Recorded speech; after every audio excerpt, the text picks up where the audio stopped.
നമ്മളൊരു മാർക്കറ്റർ ആവുന്നതിന് മുമ്പ് നമ്മൾ അറിഞ്ഞിരിക്കേണ്ട ഒരു ബേസിക് ആയിട്ടൊരു കാര്യമുണ്ട്. അത് നമ്മൾ 4 P's ഓഫ് മാർക്കറ്റിംഗ് എന്ന് പറയും. അതായത് മാർക്കറ്റിംഗ് 4 ആൽഫബറ്റ് ലെറ്റർ P. അതിൽ ഒന്നാമത് ഒന്നാണ് പ്രൊഡക്റ്റ്. അതായത് നമ്മുടെ പ്രൊഡക്റ്റ് എന്താണ്, അത് സർവീസ് ആവാം, അല്ലെങ്കിൽ ഫിസിക്കൽ ഗുഡ്സ് ആവാം, എന്തും ആവാം.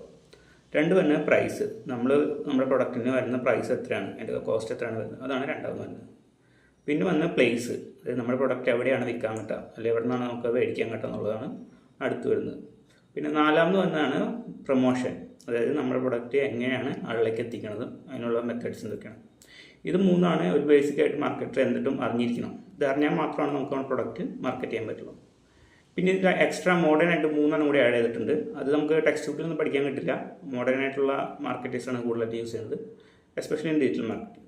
അത് വന്നതാണ് people, process and physical evidence. അത് പീപ്പിൾ എന്ന് പറഞ്ഞാൽ ആരുടെ മുന്നിലാണ് നമ്മൾ ആഡ് എത്തിക്കുന്നത്, അല്ലെങ്കിൽ ആരെയാണ് നമ്മൾ ടാർഗറ്റ് ചെയ്യുന്ന ഓഡിയൻസ്, നമ്മൾ ടാർഗറ്റ് ചെയ്യുന്നത്, അതാണ് പീപ്പിൾ വരുന്നത്. പിന്നെ പ്രോസസ്സ്, നമ്മൾ എങ്ങനെയാണ് അവരിലേക്ക് എത്തിക്കുന്നത്, അല്ലെങ്കിൽ അതിൻ്റെ പ്രോസസ്സാണ് ഇതിൽ ഉൾപ്പെടുന്നത്.